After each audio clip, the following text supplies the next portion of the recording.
Welcome to a special episode of the Raj Kotecha Show. ALGO, a lot going on. Special why? For a couple of reasons. Number one, it's episode 50. Thank you so much for supporting and getting us here.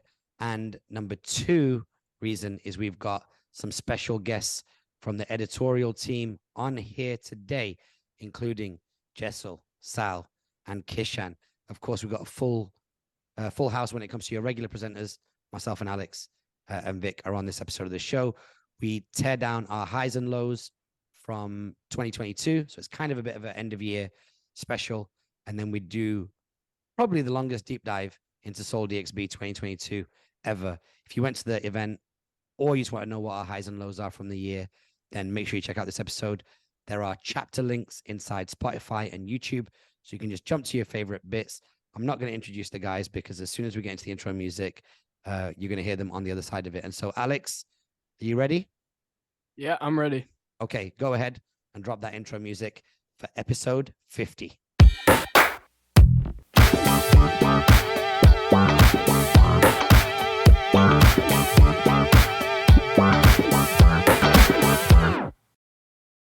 All right, welcome to the show. It's going to be a super packed episode. It's going to be the opposite length of what Vic likes because it's going to be very long. We've got a lot to get into this episode.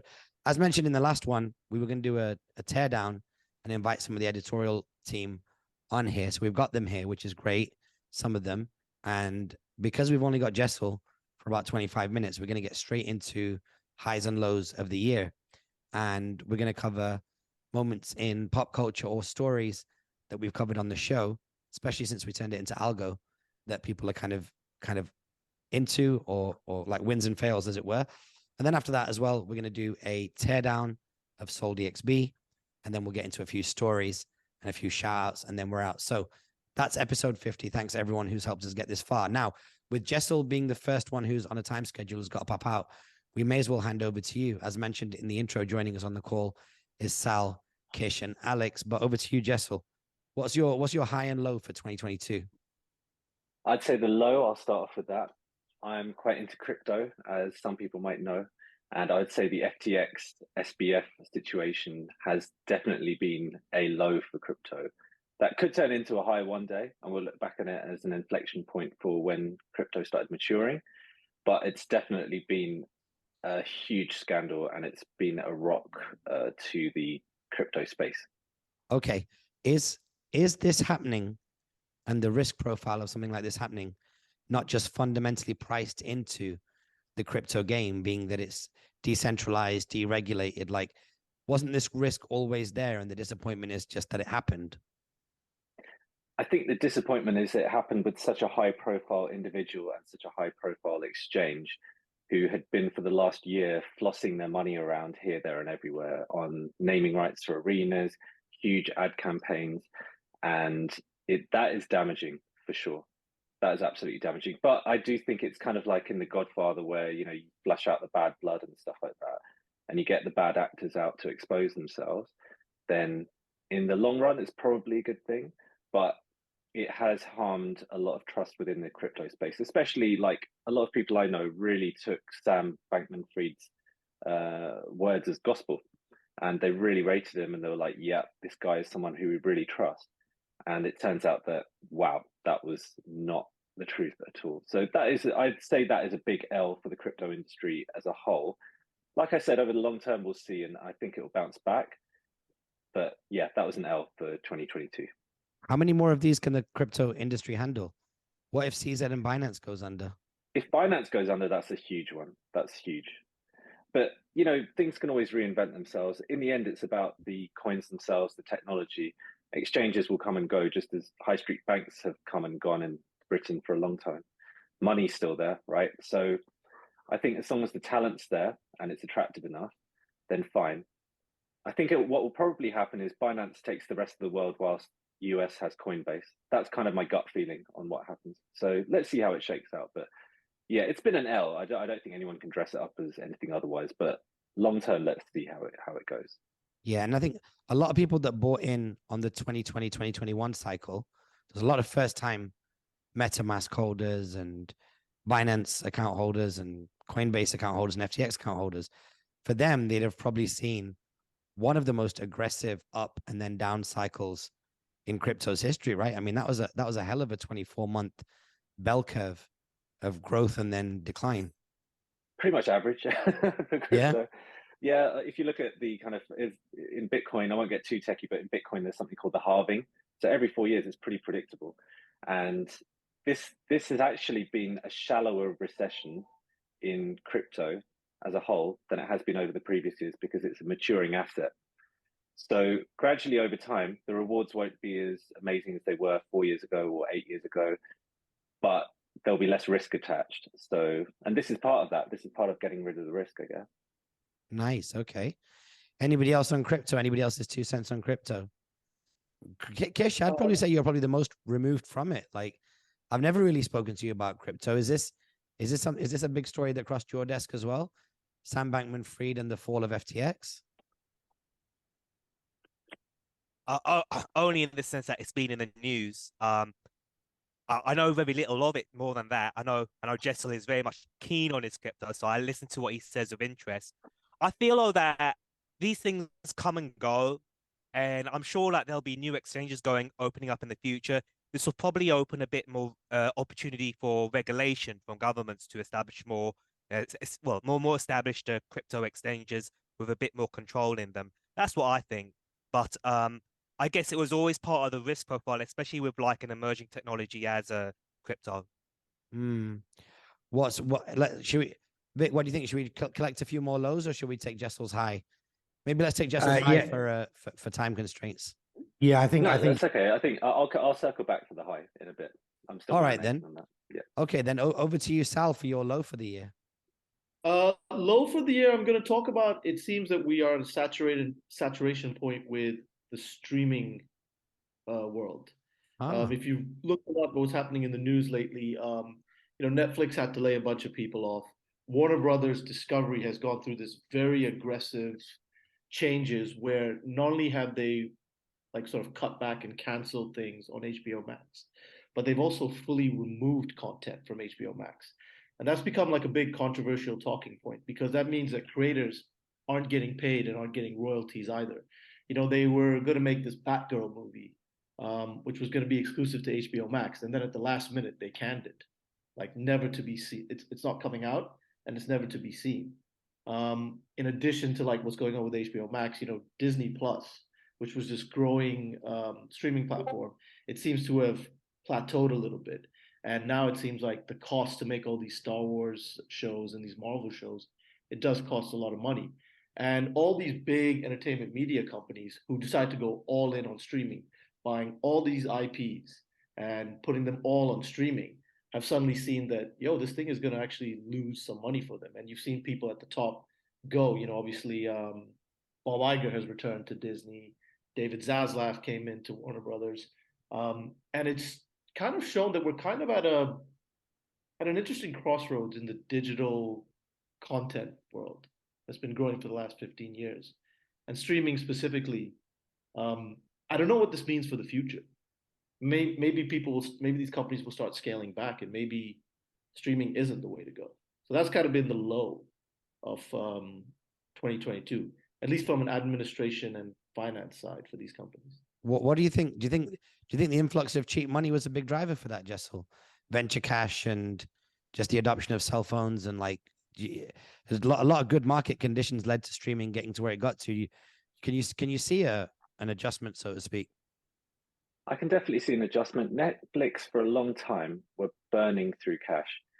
I remember a few years ago, this is about 4 years ago, their profits weren't that big and they were spending 5 billion on IP and films and TV alone, which vastly outweighed how much profit they were making. So they knew eventually they'd try and get it net positive, but that would take a long time.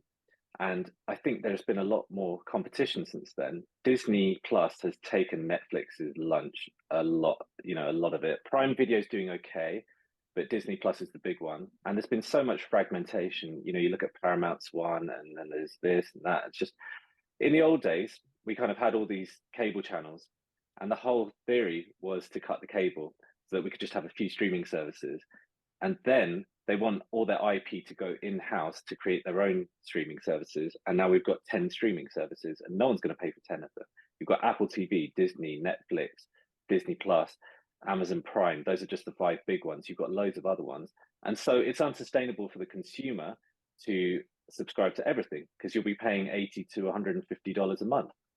So we're just back to square one effectively.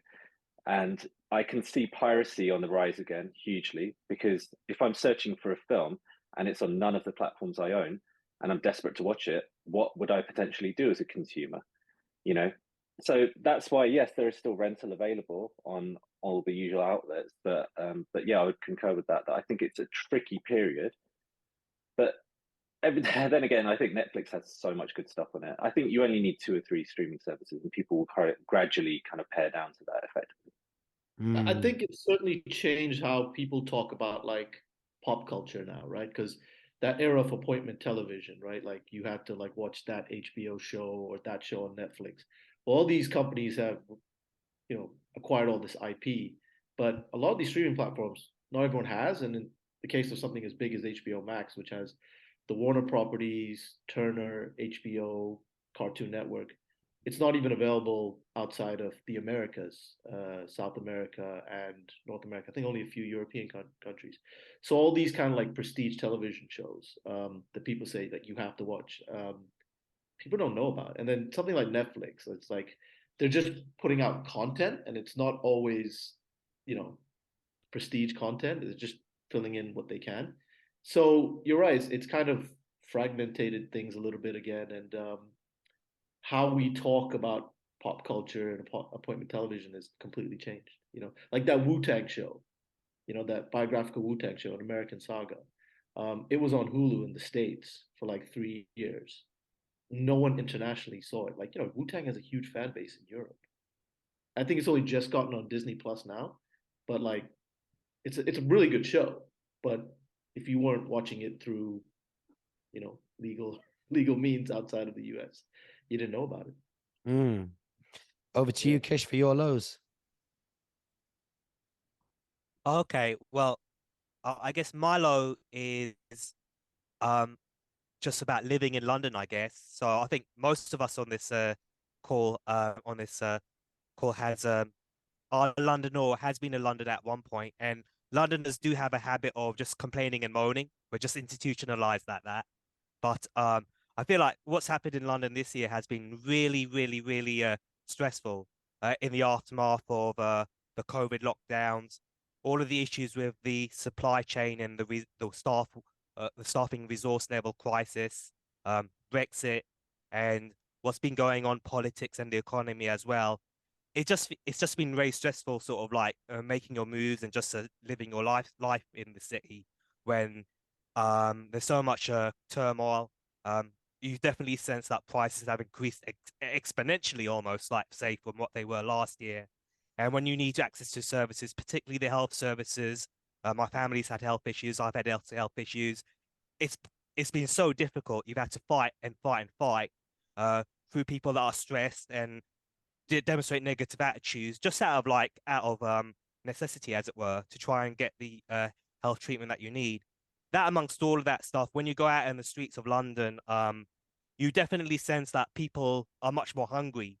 And I'm not saying London, every street corner is like an episode of Top Boy or anything like that, but you do notice like a fair bit more stress and a fair bit more tension. And I've let that get to me in terms of like not taking my eye off the ball in terms of like exercising more, let myself like go a little bit, not being as fit as I should be. So I'd say that's a big low in terms of like London not being able to sort of recover and sort of like stand up on its own 2 feet again after COVID, with so many challenges this year. As somebody who watches the macro world a lot, when I went to London this year, I spent 2 months there, 2 1-month blocks. And it definitely felt like ignorance is bliss, because we were coming out of the lockdowns and there was that huge sense of relief and pent up need to be outside. But it felt like the eye was not really on the ball when it came to the winds that we're about to face us when it comes to like economic pressure and cost of living. So those headwinds didn't really seem to be acknowledged by anybody. So now it looks like it's crazy real. I know you got a slice of this. You got a slice of this in your perception as well, didn't you, Vic? Yo, so it's so crazy. I mean, if you don't mind, I'm just going to hit everyone with my low as well, because it's actually the same as Kish's. the UK in general, and I guess London, more concentrated for all the reasons that Kish has said, like not only from the health, the politics, getting hit, Boris Johnson, Liz Truss, all of these things, obviously the Queen dying, all of these things that are happening. And quite rightly, you're saying, Raj, there is this, like, apart from people on this call and very smart people and people who are like paying attention, in general, I don't think the people of the UK really are looking at what's happening around them. It's much more of a complaining society. And it's not like, all right, what can we do? How can we make sure that we're good and we can figure it out for ourselves, for our families? So there is this kind of ignorance is bliss. When I was there in the summer, I definitely felt that as well. When I went out, I went out one night. I was really busy. I just saw family, stayed at home, didn't really go out. But me and Shayla, my wife, went out one night for just 2 drinks in town.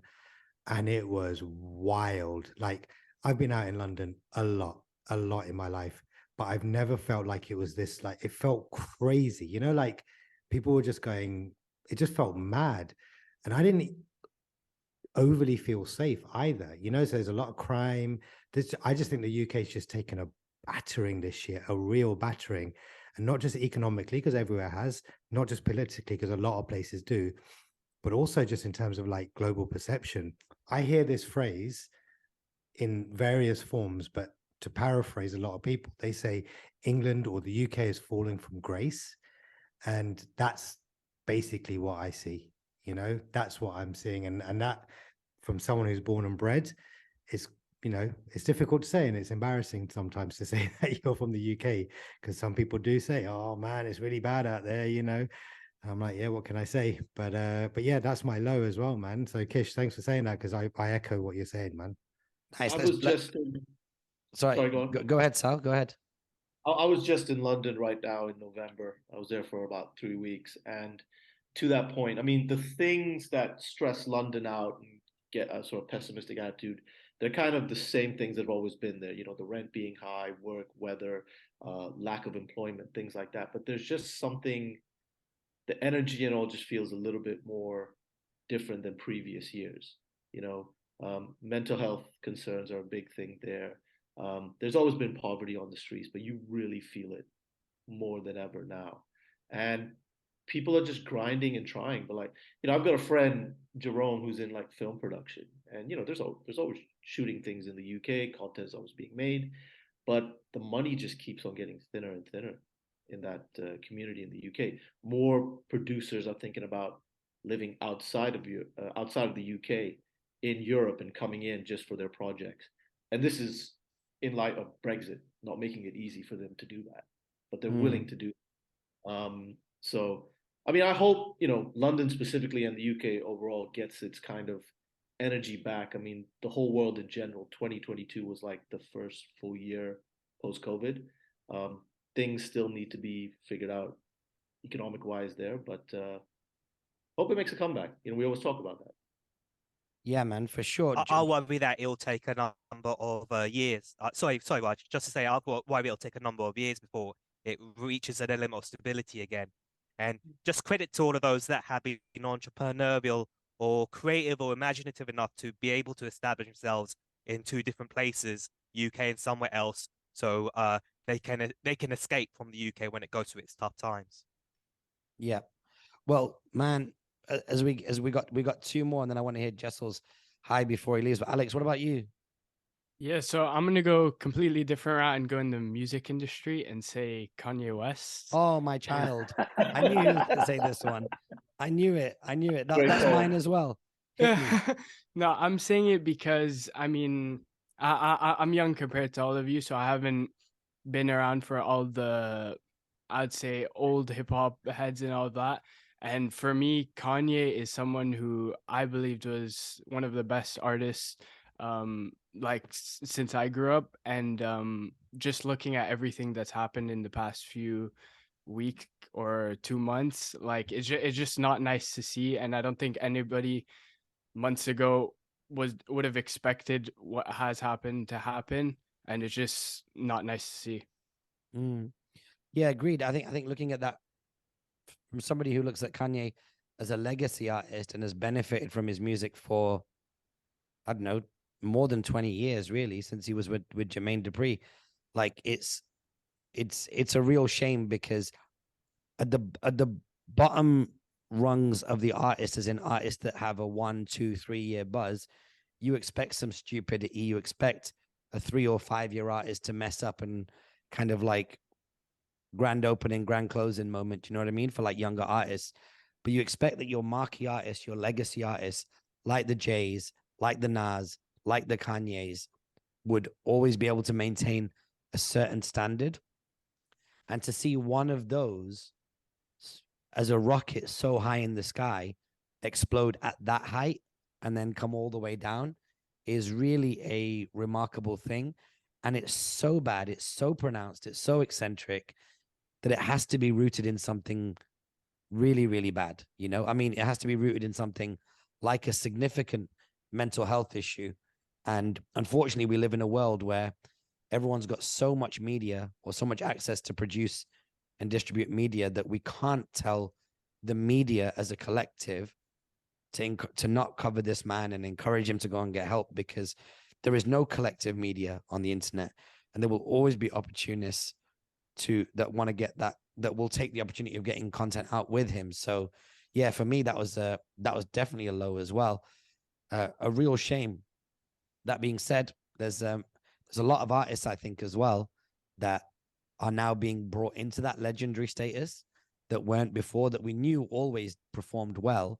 But I think now when you look at like the Jadakisses of the world and you look at the Fat Joes of the world and you really critically look at their careers, maybe they've not had Jay-Z or Kanye level success, but the reality is from the first time they grabbed a mic until now, they still do incredibly interesting, prolific, unique work, including Pusha T. And these are people that can easily pass that 20-year mark.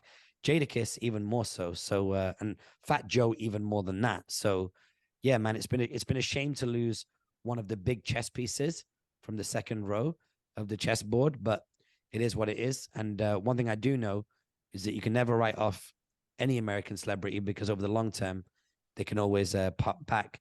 Jesal, over to you for your high. I would say my high has been the movie industry and a little bit of the music industry. The music industry, I would be slightly contrary and say I don't think hip hop has been great this year.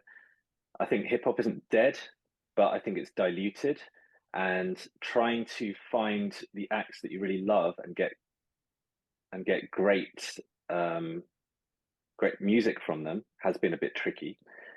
But I would say for me, Bad Bunny and Rosalia, that has been amazing. Like, just absolutely incredible. Can we just talk about I'm going how to see early Rosalia in 2 days' time, actually, and I'm just so excited. Let's just talk about how early you were on Rosalia. Like 3 years ago, maybe. Yeah. 3 years ago. And Bad Bunny was literally just before COVID lockdown, about 6 months before that. So it's just so exciting to see them have grown into these incredible artists. And they've just ticked every single box, whether you're talking commercially, critically, sellout tours, huge hits, amazing album tracks, cultural significance. I just love it. So from that, and the only other thing I'd say is Nas King's Disease 3, because I just love Nas. He's my favorite rapper ever, and King's Disease 3 was so good. It's probably the best one of the lot in certain ways. So I'm super happy for that. In terms of films, there have been so many good films this year. Like, I was looking through a list before and I couldn't even come up with the top 10. It's been that good. You're talking about Everything Everywhere All at Once, Black Panther, Wakanda Forever, The Woman King, Triple R, RRR, that one. I don't know if you guys have seen that one, that Bollywood one. It's on Netflix. Incredible. I think that's up for an Oscar maybe. There has just been so much. And I think a lot of the narrative has been over the last few years, oh, superhero films are everything and it's just ruining Hollywood and blah, blah, blah. I think years like this have shown that is just not the case. Yes, there are a lot of superhero films around, be it Marvel or DC. DC is in a mess, but that's another matter. But there is enough out there that is absolutely incredible. You just have to look for it. It's at the cinema. It's on Netflix. I watched a film today, The Swimmers, on Netflix, which came out about 3 weeks ago. Oh my God, incredible film. Absolutely incredible. And that's just another film this year that's come out. So I would say, let me put it this way. I always thought over the kind of lockdown period that musicians would take that seriously, that period, and come out with some incredible art in about 18 to 24 months after it kind of initially started. I really don't think that's panned out that way. I think the movie industry has done it. I think the movie industry took that 2 years to really look at what the ideas were, and they have come out firing this year. It's been something special. I think this has been a classic year for films, actually. I'd go as far to say that. Nice. Did you see Just Summer on of that- Soul? No. Have you heard about it? Questlove movie. Yeah, I know. That was supposed to be amazing, right? Yeah, it's supposed to be good. So it got the Oscar. Happened right after the slap. Kind of unfortunately, that slap took a lot of the air from the hot air balloon that was that movie. But yeah, so the last couple of days we've been hanging out with Joseph Patel, Questlove's partner, on that movie. So I think at some point, Vic, possibly we should get Joseph on the show, jump on an episode of ALGO, just to chop up some stories if you can reach out to him. Yeah, for sure, 100%. And just kind of, Jessel, just on your point, we're going to end the year with Glass Onion and Knives Out Mystery, like the sequel to Knives Out. I saw that in London. I saw that in London. You saw it already? You watched it? Yeah, so in the UK, in London, they released it in cinemas before it hits Netflix. And it did well at the box office in limited screenings. Knives Out 2 is really good. And don't say anything, please. Don't say anything. I will not pull an Alex and say you can spoil it for me. But if anyone hasn't seen the first one, Avatar 2 is coming out as well. I'm not interested in that. That is going to be the biggest film. That will break 1.5 million. I didn't even mention Top Gun Maverick. That's the highest grossing film this year. That film sucked 1.5 donkeys. billion. Really? 1.5. I liked billion. it. Good. It was good. Yeah, I liked it. I thought it was good. It was a cornball ass movie. Yeah, Jessel, in or all of you, in Avatar 1, James Cameron built the technology himself to create the CGI.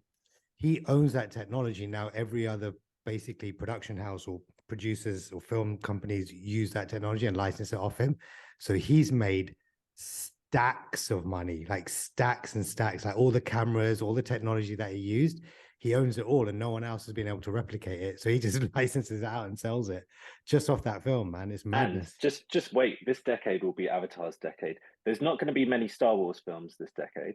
No. There's going to be Avatar 2, 3, 4, 5, all 2 years apart. And don't forget, like, Avatar 1 was a cultural moment. The amount that money that film made in terms of money, in terms of how many people saw it around the world, the markets it did. And I remember there's this news story. People were depressed that they couldn't live in the actual Avatar world because they loved it so much. And like, that's going to all come flooding back when you've got like this every 2 years, like clockwork. And the pre-reviews are in and the feedback is very good for it. Very good. It's going to be huge. Like, there's no denying it. Like 100%. Yeah, there's no doubt. Those people are weird. So, all right. Well, let's get yours, Kish. Highs 2022. Okay, I'll go for 2 highs. Firstly, I did a charity walk to raise money for the Alzheimer's Society.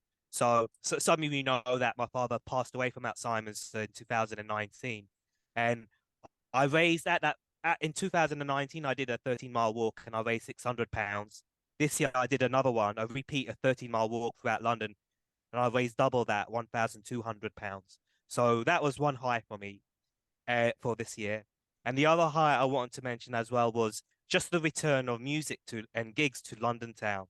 I think the last couple of years we've been in lockdown, and it really had an impact on me more than I had ever would have appreciated. And one of the biggest challenges was no gigs or lots of restrictions on gigs and stuff. And for that to have fully resumed this year in London has been incredible. And, I was moaning about London just a moment ago, but in terms of like London, in terms of like it being a music capital, it still remains the best music capital in the world. And just, I've been to quite a few, probably too many gigs this year, but I just want to shout out 3. I saw Large Professor this year in London, Collie Buddz and J Electronica. They are my top 3 gigs for this year. They're for their own different reasons, but there was so much positive electric energy at those gigs. It was amazing, and those are really big highlights in my whole gig in Canada, let alone this year. So the resumption of music gigs was another one of my highlights for this year. Nice, nice. What about you, Alex? I was gonna go with either the World Cup, just because as a football fan, it's something I've been looking forward to all year. And I know it's almost the end of the World Cup now, but it's still something that I was looking forward to for a very long time, and it's here now. And then second of all, it was just more personally on moving to Amsterdam, just moving for the first time in my life and just discovering a new city all by myself and starting university and just starting a new journey in my life. Ah, and Best getting year away of from your Vic. life. There we go. Also getting away from Vic.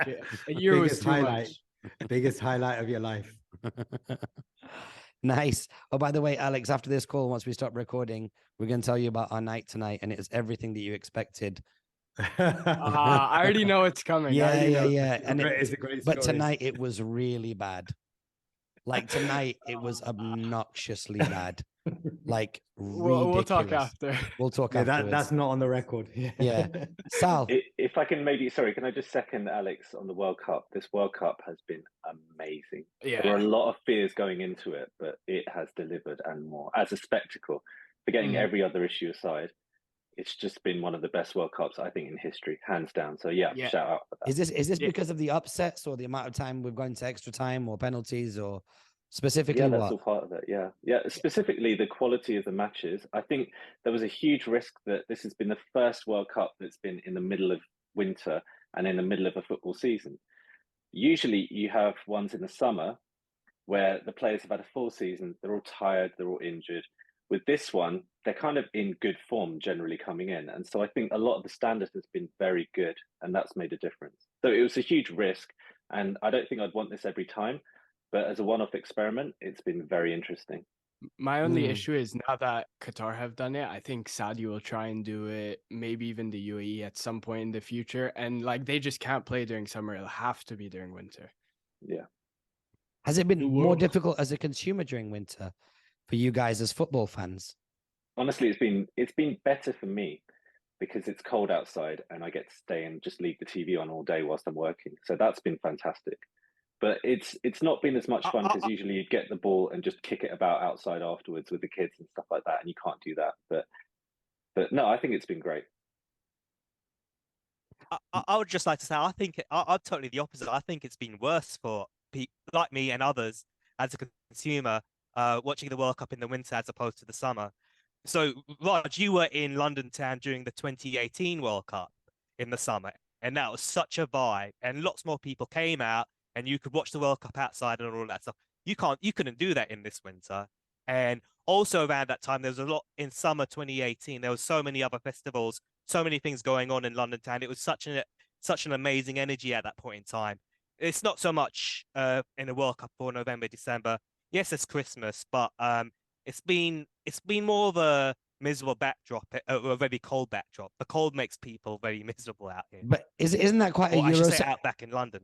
Isn't that quite a Eurocentric view though? Because you're like, we can't watch it because it's too cold. But the World Cup's also not been a place where people can gather outside in the Middle East, and many places like the Middle East because it's way too hot. Like Vic and I were invited to the one of the official fan stages, the Bud X fan stage, and we were all outside last week watching Morocco beat Spain. And obviously it's a Dubai winter, which is, Dubai is one of the best winter cities in the world. We're all outside having drinks, watching a screen that's like the size of an IMAX. We were told that every single time there was a goal, that the Dubai Eye, which is double the size of the London one, would actually do a light show.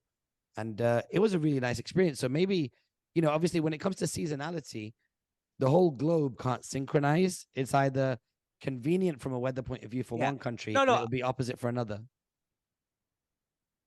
Yeah, I say that more certainly from a Eurocentric perspective. I think the host country should always have like the ultimate control over where the World Cup is scheduled to satisfy their benefits. It's the host nation that should benefit from the most from that. So absolutely, I had no issue with it being rescheduled into the autumn period.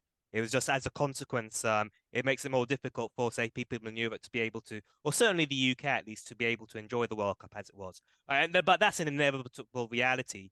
In the future, when you have other World Cups, say, about halfway around the world, you'll have those similar issues, and that's okay. It's just an accepted risk, I should say. True. Highs for you, Sal. And Raj, can I just say one thing? What before you move on, Jesal, when Morocco played Spain, and that was a 0-0 game, and it went to penalties, and that was one of the very best 0-0 games I had watched. And so I totally aligned with what you had said early on. It was so mesmerizing to watch, and then it went through to penalties, and Spain actually collapsed towards the end. But I agree with you that there's been so many very entertaining, very dramatic matches throughout this World Cup. It's been an amazing watch. Morocco are taking down all the colonizers. You watch. They took down Spain.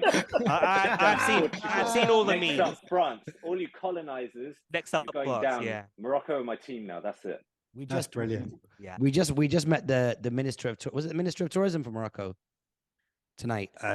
No, he's the CEO of Morocco Tourism. Tourism, yeah, that's it. CEO of Morocco Tourism. Yeah, and he was the coolest dude at the party. Super well dressed, super positive, and he's going from Dubai to Morocco to Qatar tomorrow to watch his team play. But we'll hang out with him tomorrow. Maybe we'll see if we can get a bit more time with him, get a view on what this actually means for Morocco, and hopefully Morocco continue to smash it, because it definitely sets a vibe off here in Dubai. When Vic and I saw them finish the other day and win, then the streets were lively and people were run their horns and whatnot. So super vibes. Sal, what was your high for the year? Yeah, so I've got a couple of highs as well. And they're kind of related in terms of live entertainment and content tied to live entertainment. First of all, I think this has actually been a good year for music, both in terms of what's come out and both as now this is the first full year post-pandemic, a lot of people are back outside touring. So in terms of hip hop, Jessa, I mean, I think this has been a very stacked year. I'm just looking right now at my top 10 albums just of hip hop.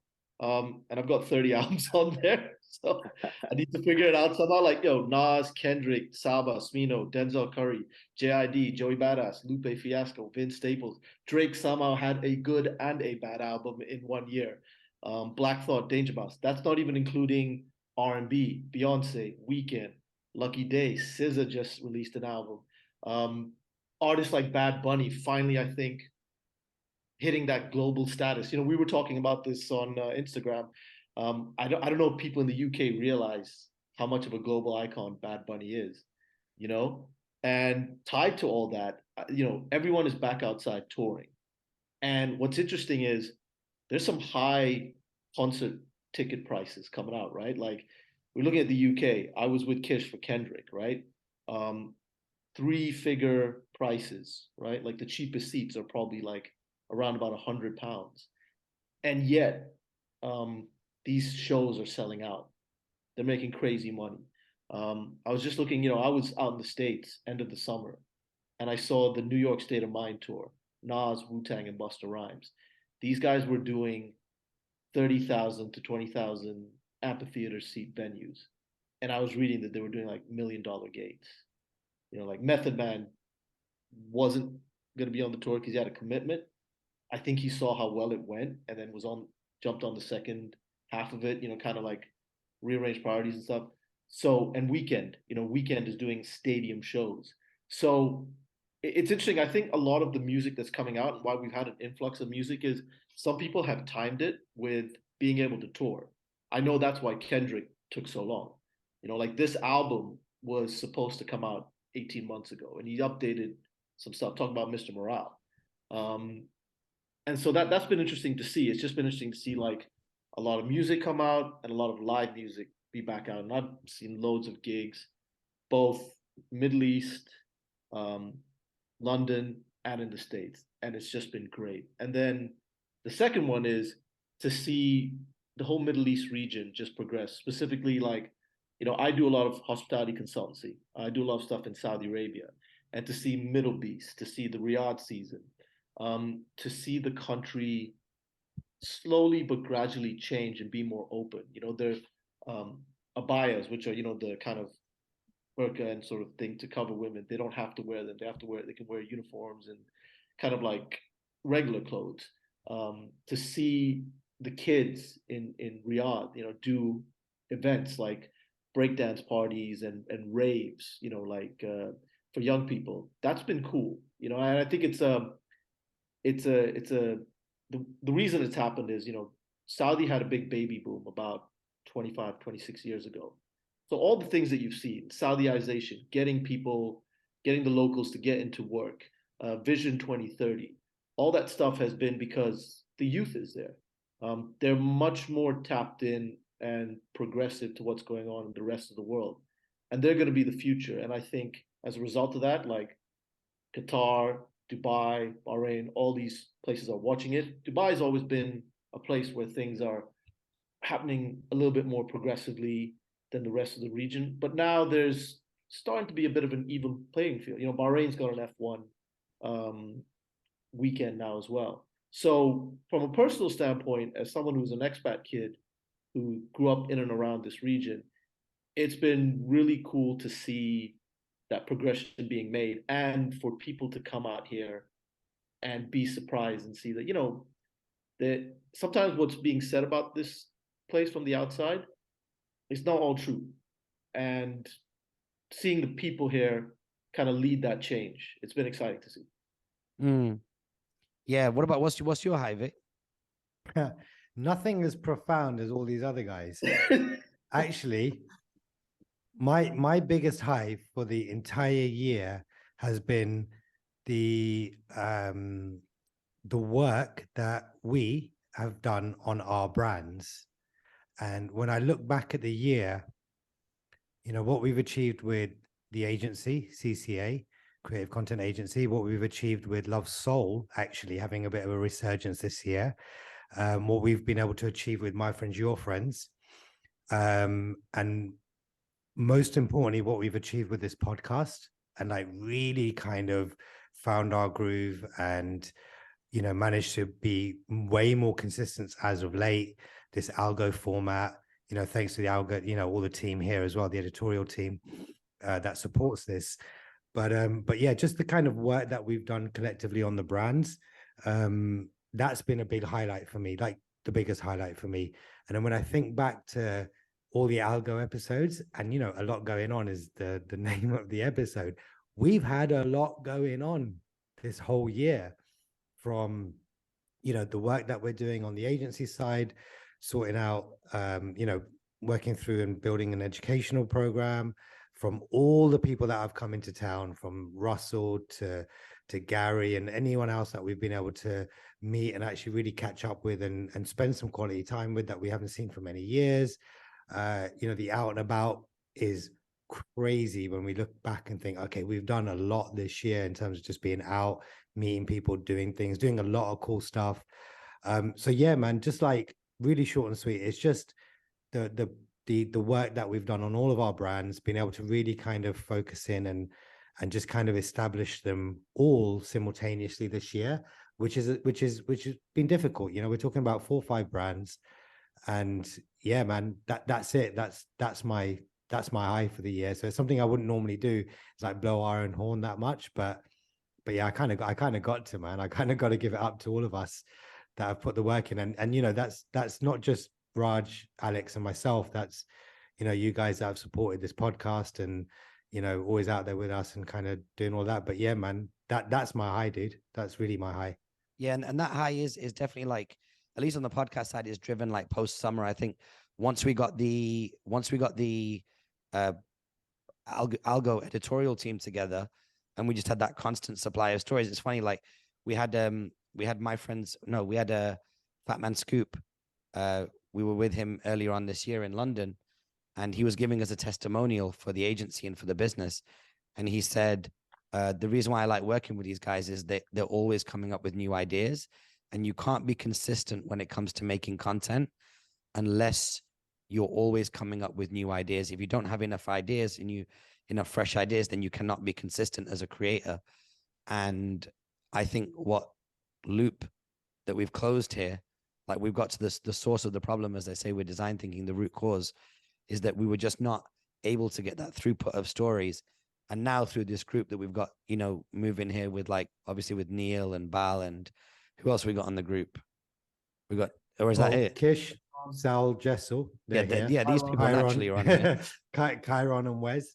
Yeah, Kyron and Wes. Yeah, we've got a good team, man. So yeah, big up to everybody. And I'm noticing it, and I think you're noticing it as well, right? I think like when we're out and about, like even an hour ago, like obviously I'm the face of the brands, so the amount of people that are stopping me now and saying hello as a result of content as opposed to something else is really quite nice. So yeah, big up everyone for that. Yeah. And I would say my win for the year then is actually just the state of content period, because what I found this year is that, especially when I looked at my Spotify Wrapped and my top favorite podcasts, I was like, wow, these top favorite podcasts, which are like Group Chat, Pivot, All In, This Week in Startups, and the CoinDesk podcast, I was like, yo, these 5 podcasts are just free software updates for my brain every single week that I listen to, and that upgrade everything that I need to know on a weekly basis. The upgrade happens passively. It happens when I'm in the shower or when I'm taking a walk or when I'm, driving from spot to spot. So it doesn't really cost me anything to sit down and study it. And between that and the critical thinking that we do on this podcast, I feel like it's probably been one of the greatest years for the content industry. I also like the fact as well that, broadly speaking, I think the content industry has moved towards short form content. And finally, we have a default horse that you can back in this industry. I even opened my Netflix the other day. Netflix has a comedy button on your phone, and it's just 9:16 portrait micros that you flick through like TikTok of bits from comedy shows. And obviously Netflix is a huge proponent and commissioner and distributor of stand-up comedy. Neil Brennan and all these wonderful guys being part of that movement. So I think the fact that now portrait under 60 seconds micro content, if in doubt, you can make that. I think the fact that we have a default one, I think that's great. And I know that is going to be the equivalent of like, a standard pop song now, right? It's going to be the shortcut that people use. But I like the fact that exists now, because all brands that we're talking to are interested in that. Yeah, the barriers to entry basically drop completely for anyone that wants to make content. It's a very simple kind of snackable way to do it. Jesal, you had your hand up. Did you want to say something earlier? Sorry. I did. This is going to be really embarrassing. I did not realize what ALGO stood for. So you said a lot going on. And I was like, what does ALGO stand? And I didn't want to be the one to ask the really obvious question. But on that note, embarrassing myself, as I usually do, I will now leave the chat and thank you guys, because I have to bounce. And yeah, it's been absolutely awesome to be a part of this.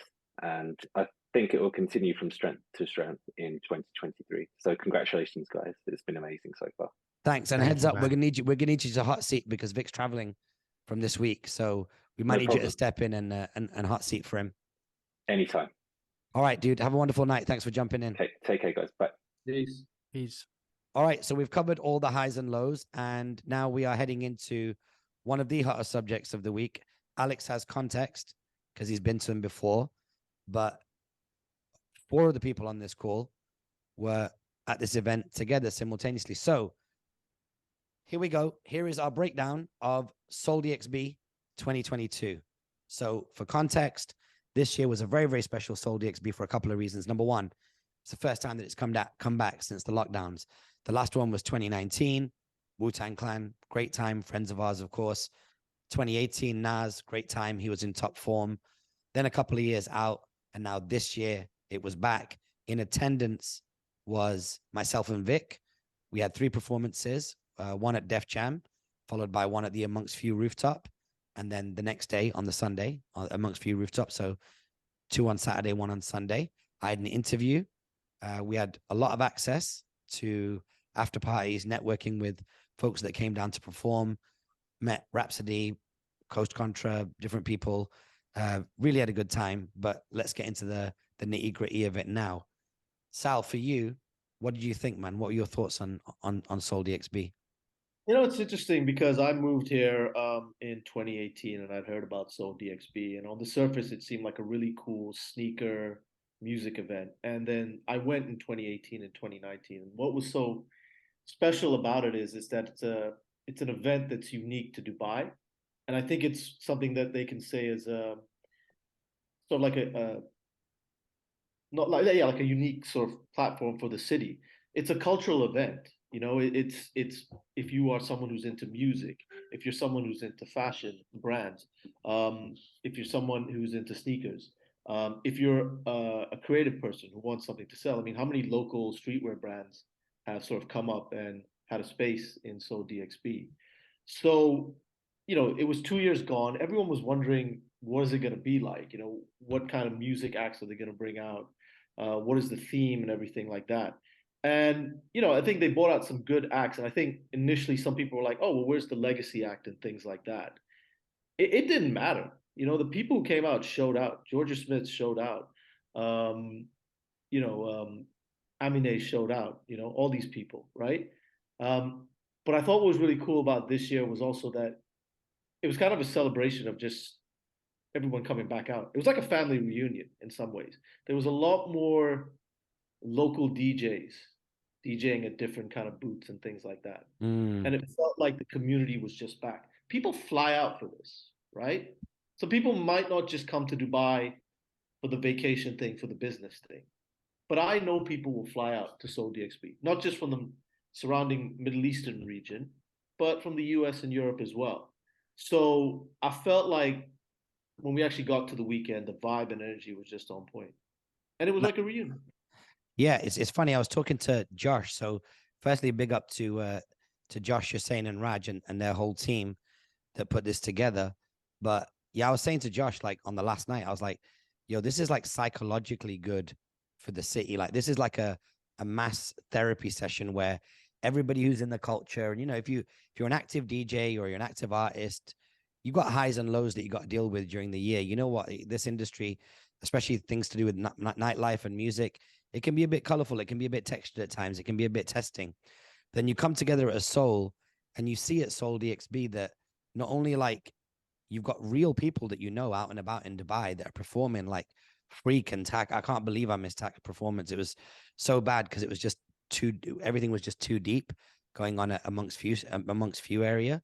So we weren't able to get over because of our set and whatnot. But like literally seeing your friends performing on stage. And then what they did with the DJs this year, I don't know if this was like a policy level change at Soul, but the fact that they had DJ stands at so many different booths, and you could literally walk past one booth, Giving Movement, it's Leotech. You go over to Puma, and it's like Mixed Feelings with MoFlo. You come over to Amongst Few, and you've got Parvane and DJ Crown Prince and the Love Soul DJs like Vic and I. It was just so dope, man. You'd go around. Like I know that Chef Codes, I think, was at New Balance, and Brooklyn was on the main stage. It was just a real community affair. And what they did is, whereas they may have not had that flagship artist like a Nas or a Wu, where they supplemented with the local acts, I think they did a really, really great job. I think that was a super high. And also, I think what's interesting as well is that, as you know, I got interviewed on Def Jam. I was there at the very beginning of that conversation, which started in 2019.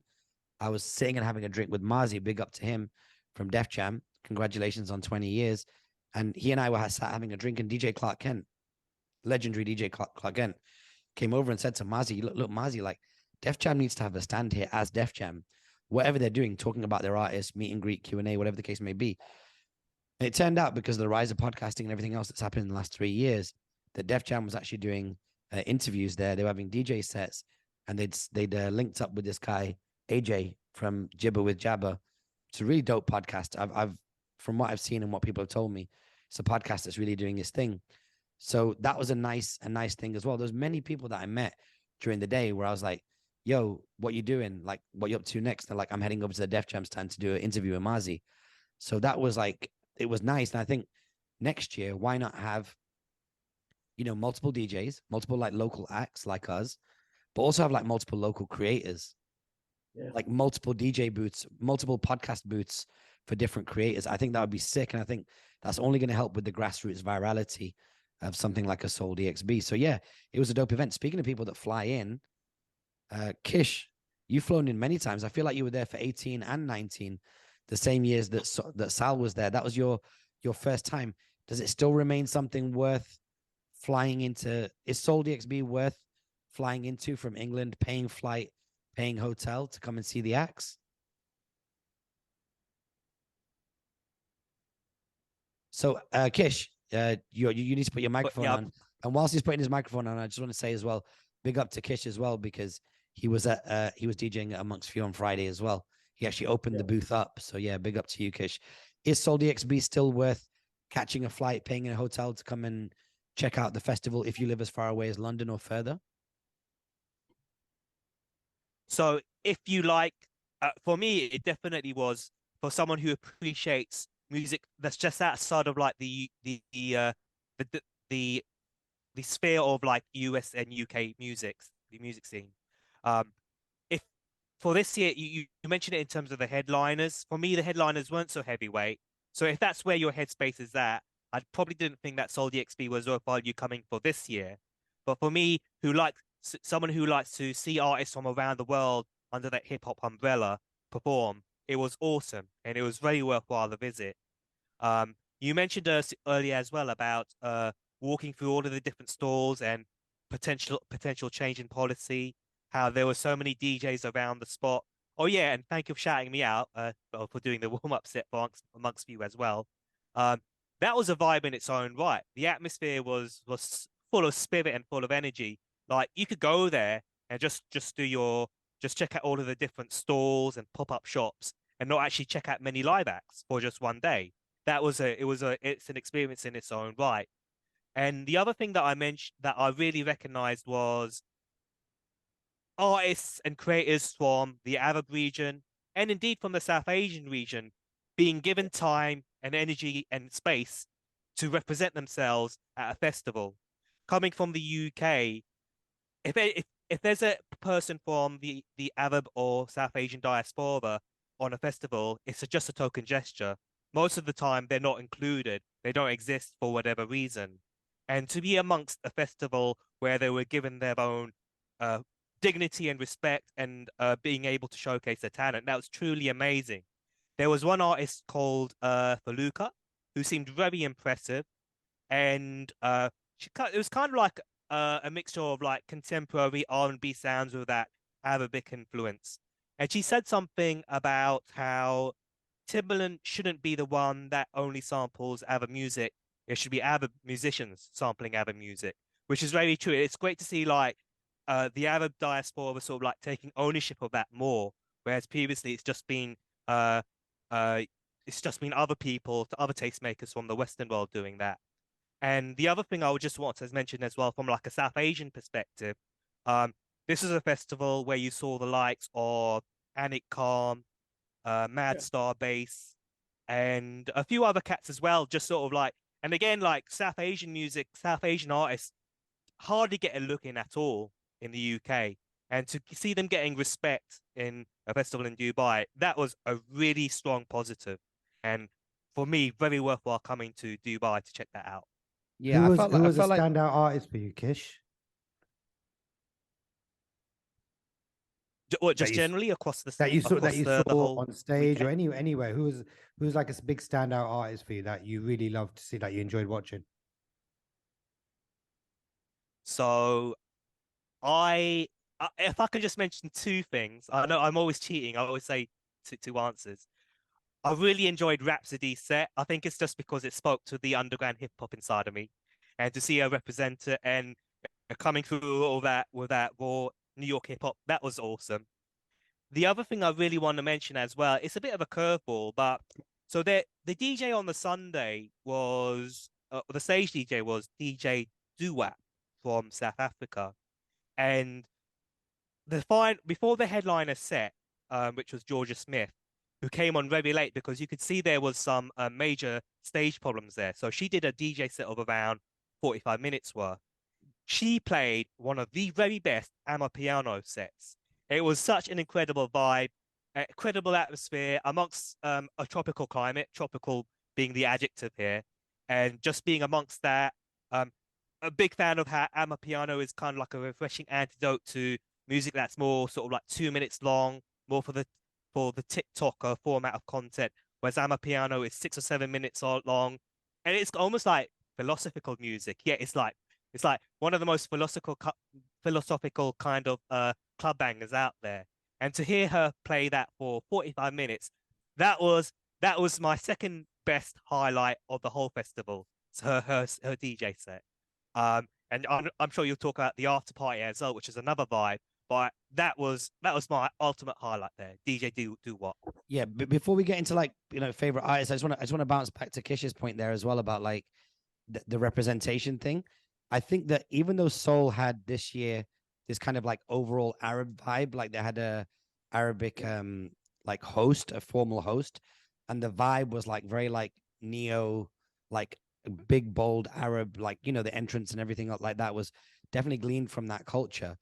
But it could have just as easily this year, Soul, been like a world music special, because the Africans were represented so well, the South Asians were represented so well, the Arabs were represented so well. And for me, the question is, in the absence of a marquee artist like a Nas or a Wu-Tang, what are you going to get in return? Because the ticket price was much higher, and one of the big draws, like a flagship artist, wasn't there. And what I really, really liked about that is I've always heard about Anik Khan, and now I got to see him perform, and I was like, hang on a second, this is a very, very good artist. We should probably pay more attention to him. Then I've always heard about Moo Fresh. That's right. I was like, now this is incredible. Now I get to experience it. Amine the same, Rhapsody the same. Although Rhapsody I've always had a bit more respect for because she's just a known deadly MC. But then to come up and see her perform, and you could see Queen Latifah's energy in her, you could see MC Light's energy in her. You were like, wow, I've not seen. I mean, the thoroughbred MCs pre Lauryn Hill, I'd never even seen. Lauryn Hill was my entry into it, and Lauryn Hill was more melodical and musical than just a bold spitter. So it was like, it was really, really good to see that. And I feel like I don't mind if every year there's not a big flagship draw artist. I'd rather have 5 to 10 well-curated artists that I can go and check out that can close a curiosity gap in my brain than have one marquee artist that maybe I've seen in another market, or that maybe doesn't appeal to as many young people. So I think it was really, really good. This Soul was really, really special. And I want to say this as well. I want to just get all this covered before we get into individual artists and people that we met and shout-outs as well. I would say I started on the industrial like conference scene maybe when I was about 14, 15, just going to like electronics events and things like that, like where they sell speakers and screens and televisions, remotes. I was always allowed to go to these events. So I've always seen industry gatherings. I would say SoleDXB is probably the most important business event in the world for me, period. Fact. That includes going to Web Summit. That includes going to Collision Conference. That includes I've spent my career in conferences around the world, like traveling and meeting people. But SoleDXB is such an incredibly efficient place to do business, start relationships in a very chilled environment. I mean, Anik Khan, for example, not only did I get a chance to kind of close the loop of hearing his music properly for the first time and understanding that he's a great artist, but also now there's a real opportunity to be like, having met him a couple of times over the weekend, to drop him a message and be like, hey, listen, there's a deal over here. You might be interested in it. Maybe you should go look at it. Do you know what I mean? Because we are adjacent to that world. So for me, it was a very, very, very, very special event. Vic, what do you think? Yeah. So there's this kind of general misconception at large of Dubai not really having any kind of culture. Now, let me expand on that just a little bit. When people think of Dubai, we've spoken about it a lot on this podcast. People think big buildings, tax-free environment, bling and this and that, all that kind of stuff. And we've spoken about this kind of middle class and everything that people don't recognize. Underneath that, in terms of like recognition, pecking order, is a culture like one that Soul brings to Dubai: arts, music, creativity, sneakers, fashion. And I've got no context of Soul because I've never been there before, but I've always known there's a scene. We are, as you quite rightly say, adjacent to it. So, I get glimpses of it.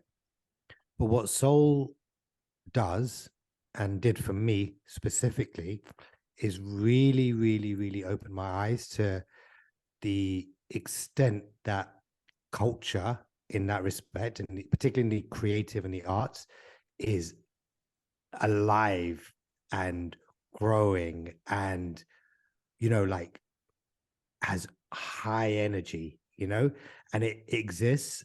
And I think more and more and more and more people should know about soul, and more people should visit and come to Seoul and actually see what this region has to offer. And I'm not just saying specifically Dubai, like it's a mix. And as you all quite rightly said, it's a mix of kind of world music and culture that has come to Seoul. And I think that was really, if that's a very like conscious curation that they've done, I think that was probably the smartest move that they've made. I'm happy not having a Wu-Tang or a Nas, because frankly speaking, we can see them kind of anywhere in the world if we so chose to do so, but you don't get this anywhere in the world. I don't think.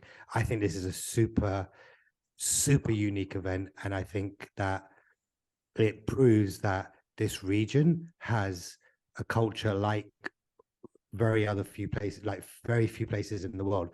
And not only that, it's interesting to see that how people embrace it within SoleDXB. And it's also very interesting to see how people not just embrace it, but do everything they can to push it forward.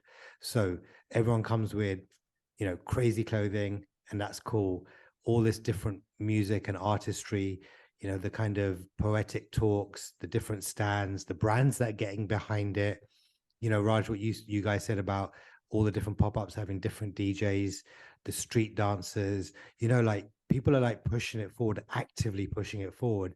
And I didn't feel like en masse it was this pretentious, like we need to be there to be seen. I'm sure there's a bunch of people like that, but for the most part, like 99%, it was like genuine, authentic people just wanting to express themselves through their own artistic kind of way and their own creativity. And my biggest takeaway is that I did not know personally, self-admittingly, that this kind of culture at this level existed here. I knew it did, but not at this level. I mean, there were thousands upon thousands of people that were there just for that. And that's what impressed me the most about Seoul. It became a multi-platform this year, because it's like, normally it's a platform for like the acts on stage, it's for the people that are speaking, for the sports people that attend, and for the brands. And it was basically like a 4-base platform, you know what I mean?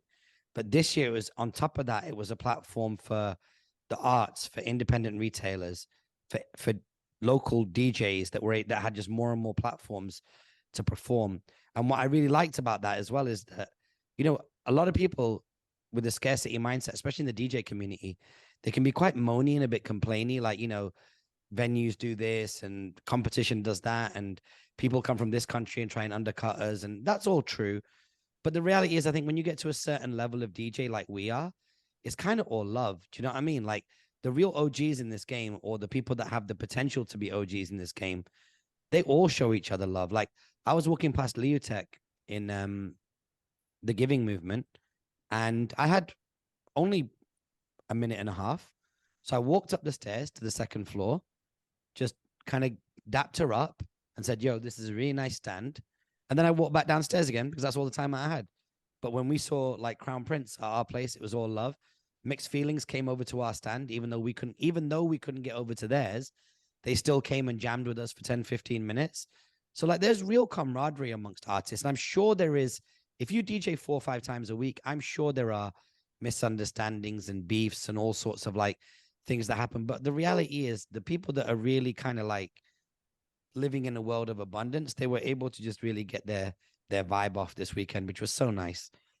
I think there's also like, it's not just living in that, that's the abundance thing is true, but it's also, if you have this kind of, if you want to do things different, and if you want to push the culture forward, whatever that part of the culture is, then you're also going to be like that. Like, if it's a genuine thing, there's a lot of DJs that are just doing it for the sake of doing it, or artists or whatever. But those guys that you just mentioned, and so many more that were performing this whole weekend, they're going, right, this is a platform to push what we believe in forward, like artistically. So whether it be the type of music or the type of fashion or the type of poetry or the type of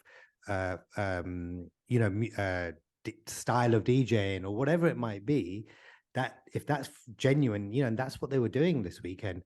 And what's also interesting, you mentioned that these are platforms for all these people. It's also a platform for the consumer that buys a ticket and comes to Seoul to, again, express who they are. So it's their platform as well to kind of come in and wear the maddest of outfits I saw, right? And everything from like just wearing like jeans and a t-shirt to like big blurry things on their hair and, crazy dresses and whatever. So it's a platform for them to also come and go, okay, well, this is a safe space for me to go and be who I am and express what I, believe in, like creatively.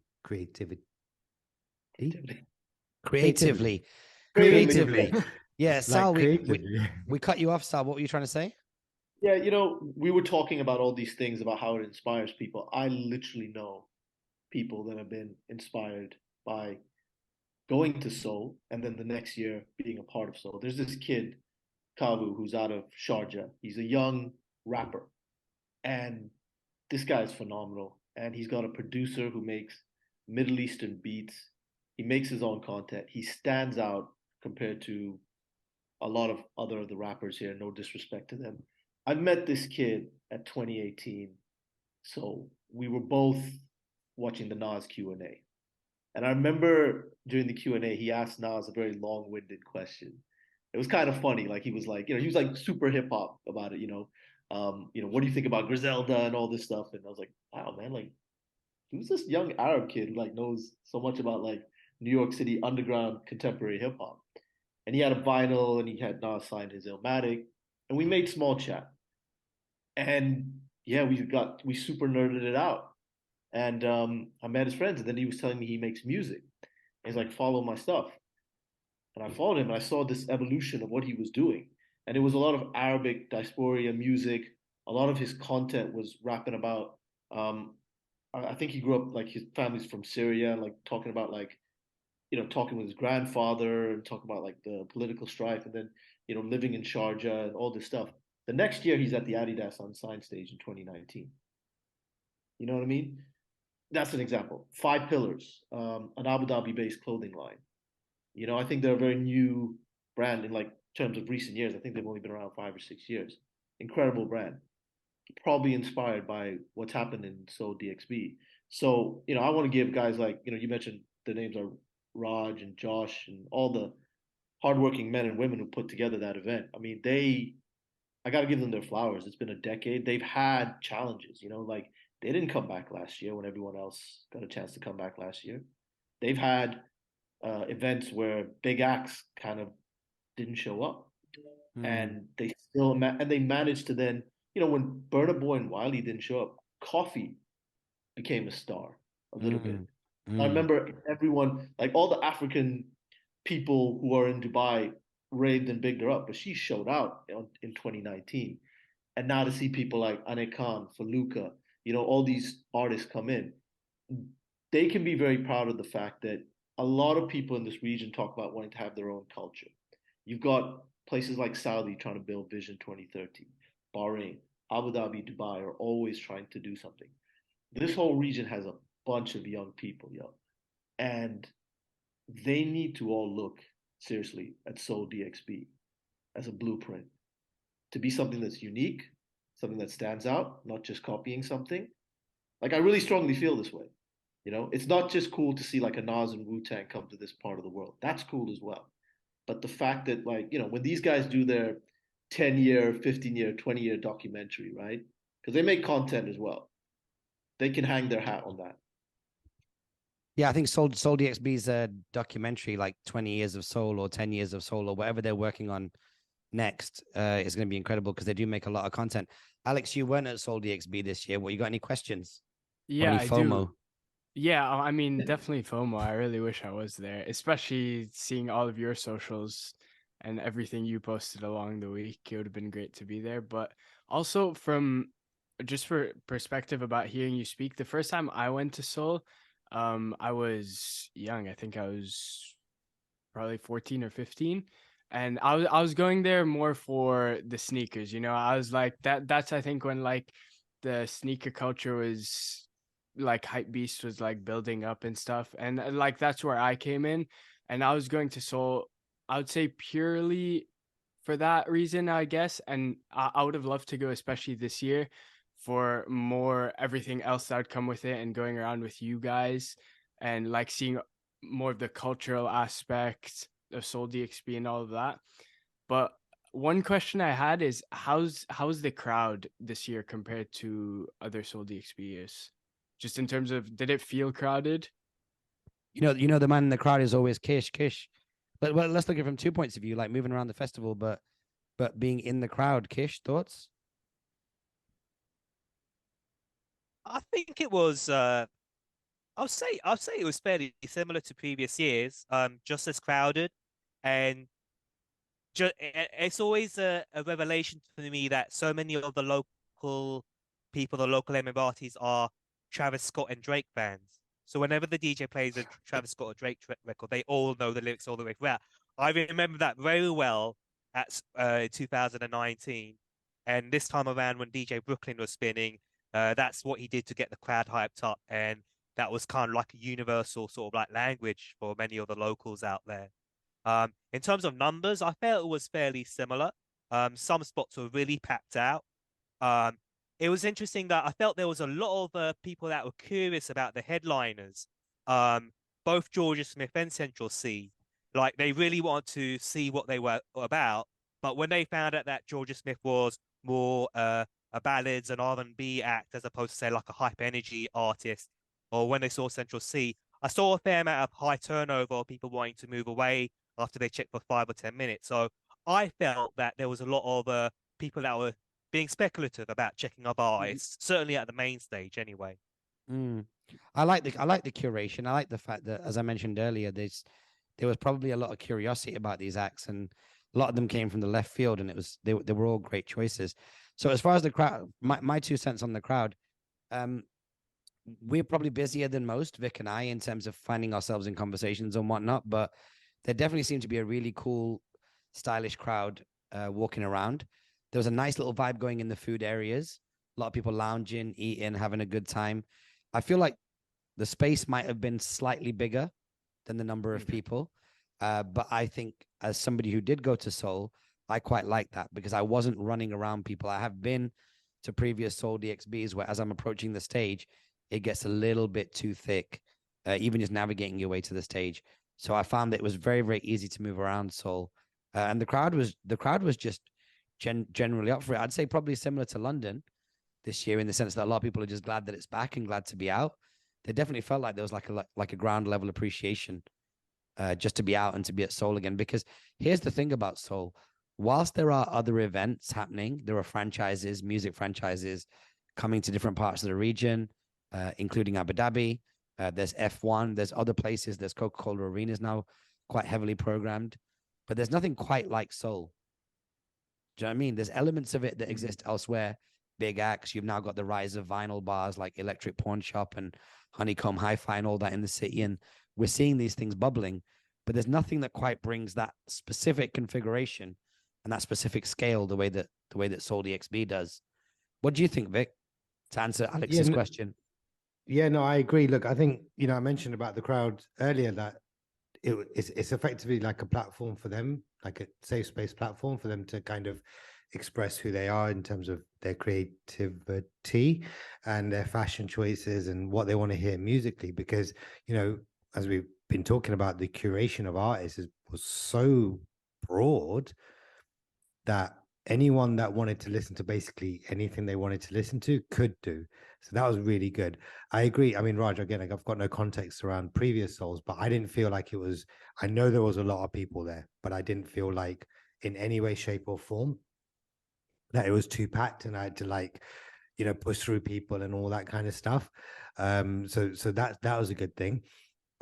Kish, I noticed something as well about what you said, and I agree. When certain performances were on stage, there was this kind of quick turnaround of people, like come and go as a bit of a kind of yo-yo type situation. But I'd expect that to be the case if you haven't got big marquee artists. So that's okay, because again, people are making their choices to what they want to see. And I think if the curation is such that anywhere that you are in Seoul, you're going to find a place that you want to be. It doesn't matter if one place is more busy than the other, because then everyone's kind of getting a flavor of what they want. But Alex, in a direct answer to your question, I thought the crowd was amazing. Like, I thought they were just super chilled. And one thing that I noticed is that, you know, in the absence of, you know, free flowing alcohol everywhere and anywhere, there's no like craziness, there's no wilding out, there's none of that. And yeah, people, you know, there was some licensed areas and people were having a good time and having a few drinks here and there and everything, but there was no one like going crazy or wilding out, because, you know, you're moving around, you want to go to different places and see different things. And the intention isn't there to go like, you know, you'd expect that from certain other places in the world, but none of that was there. So the whole crowd is like chilled and just doing their thing and just enjoying like a soft drink or a glass of wine or a cocktail, but nothing in abundance, you know. So the crowd is cool, man. And yeah, it's just cool, man. It's just cool to see people express themselves in the. And we might have lost Vic because his screen's frozen. Let's go back to let's wait for Vic to come back. Alex, does that answer your question about the crowd? You got any other questions? Yeah, it does. I had another question. I was gonna ask. It was actually for the three of you, so it doesn't matter if Vic's not here right now. But yeah. But it was just compared to the other Souls. What was one pop up that you enjoyed that you hadn't seen at Soul before? Oh, that's a great question. Great question. Can I take this a little bit? Please do, Sal, because I haven't got an answer yet. So one thing, Alex, I noticed about this year as well with Soul, there was actually less mainstream brands that were not there. I mean, there was still like your Pumas and Adidas, you know, but there was more local, regional pop-up stuff. So the Giving Movement, Les Benjamins, obviously our guys at Amongst Few, shout out to them. Those were like the guys that had occupied the most space and had the most popping DJ stuff. So to that point, yeah, it's funny because like, you know, we were talking about lack of a quote unquote big name act, although Georgia Smith is Central C are pretty big name acts. But in light of legacy acts and certain brands that were there in previous years that I noticed didn't have pop-up shops this year, again, it went back to like local community, local businesses had their shine. And just to touch on the crowd thing as well, felt, I think maybe 2019 and 2018 were maybe a little bit busy, but it did not feel dead whatsoever. And the way, guys, don't you think the way they structured the layout of the event was able to have like shops in the middle, things in the middle, but like it allowed the crowds to free flow and move in and out. There wasn't this sort of jam-packed thing a little bit. Yeah, but there was still stuff. This is smart layout.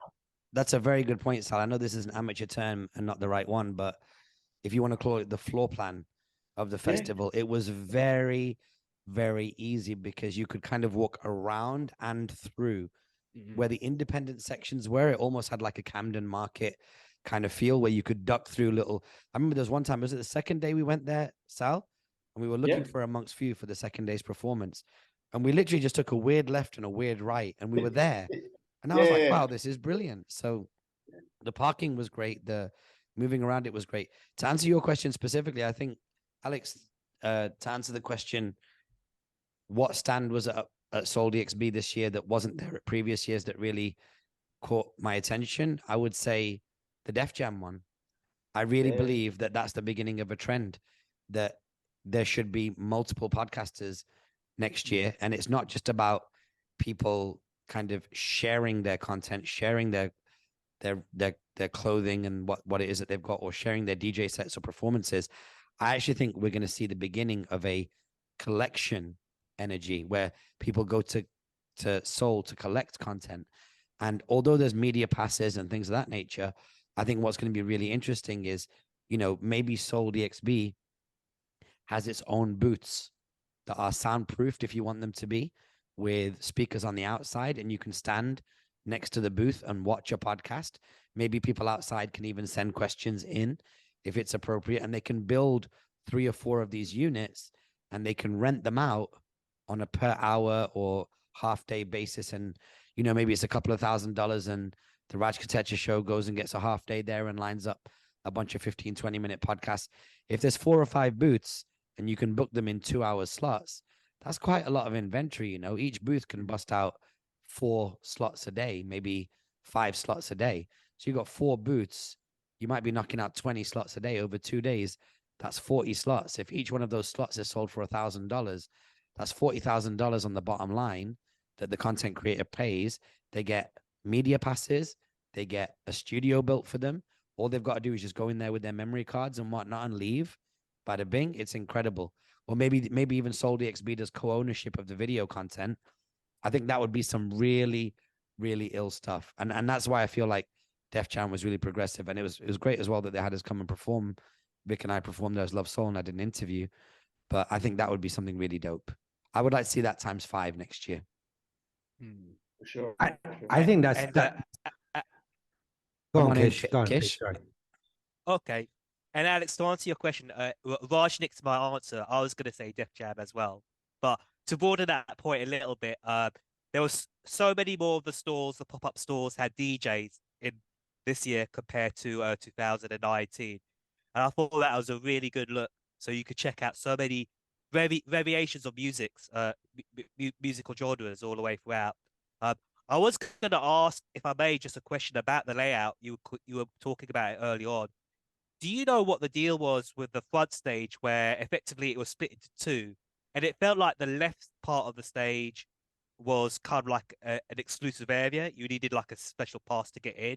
So all of us only were able to, the general public were only able to congregate on the right-hand side. It's been like that in previous years.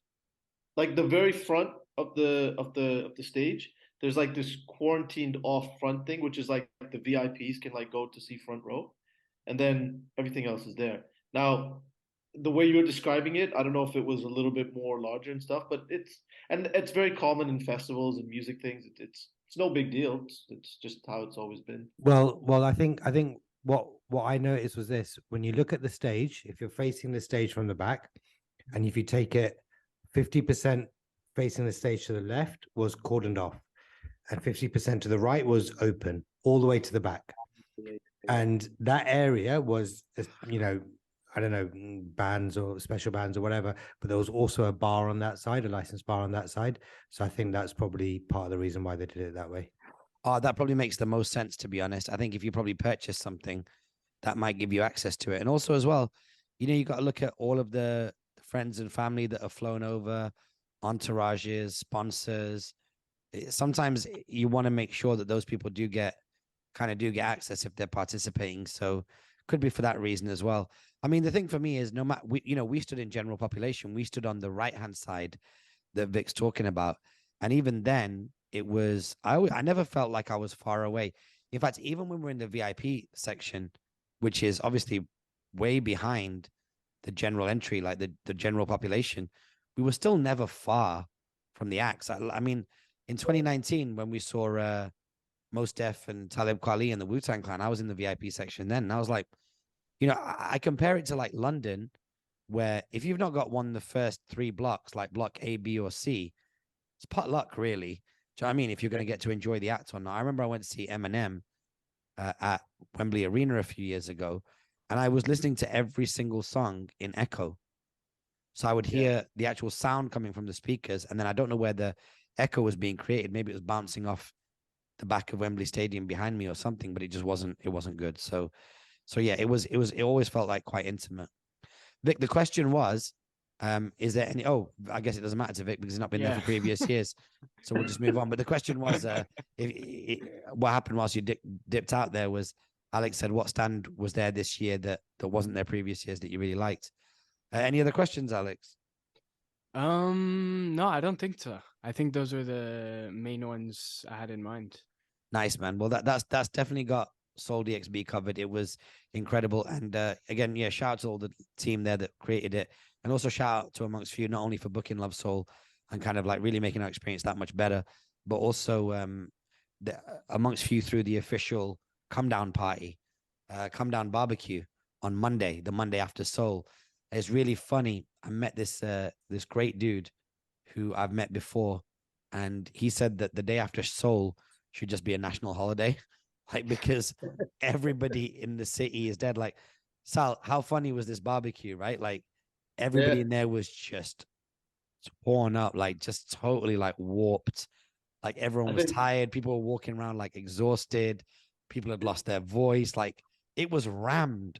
Like the back area, the back garden of Amongst Few was rammed. The cafe was rammed. The front garden was rammed. And the street outside was rammed with people. But you've never seen that many people.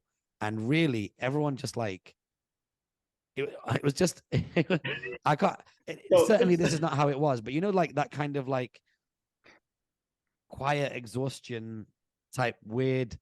I mean, it was a vibe. Everyone was so happy to see each other and like reflect on the weekend. But boy, there was a lot of people that were exhausted because there was a lot of drinking and dancing and partying at SoleDXB this year. Yeah.